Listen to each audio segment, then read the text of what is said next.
Everybody, it's me Masha. I'm one of the personal trainers here at the Mount Auburn Club, and today we're going to continue to learn some of those exercises that you can do in your office for your lower body.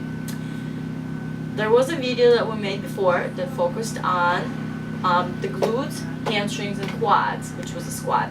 So today we're going to focus more on the outer hip and thigh muscles and the inner thigh muscles. Okay, so we're going to start first from the outer hip and thigh muscles, otherwise known as abductors. Okay, so for that you can hold on to the wall if you have a wall in your office or your chair, or you can just not hold on to anything if you'd like to work on your balance as well.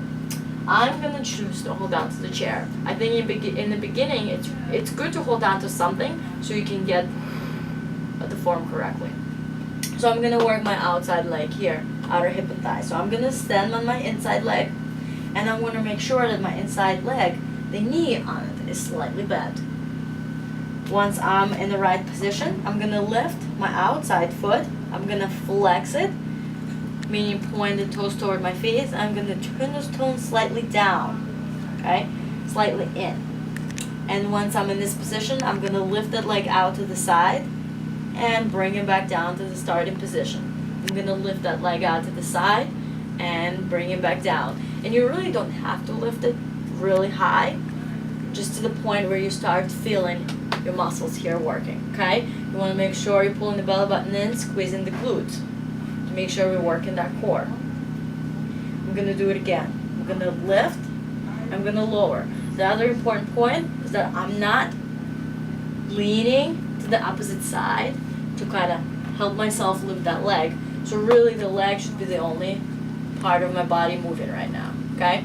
All right, so once I'm done with that, I can easily turn and work my opposite side, or I can really stay in this position to work the inner thigh muscles here on the opposite leg, otherwise known as adductor group. And now I'm working the opposite leg. So for that, I'm gonna take that opposite foot, I'm gonna turn it out. So my toes are facing out right now. The leg that I'm standing on, the knee slightly bent, just like from before. And what I'm gonna do is now, I'm gonna point the toes toward my face, so flex that foot. I'm gonna bring that leg up, cross body, and back to the center. I'm gonna bring it up across my body and back down to the center. Again, I don't wanna use that momentum from my body to swing that leg back and forth. I wanna use my leg only, okay? And make sure that on the way down, you're not letting it down all the way. So the leg really should be elevated at all times, okay? So the first exercise, outer hip and thigh side leg raise. And the second exercise, inner thigh side leg raise, okay?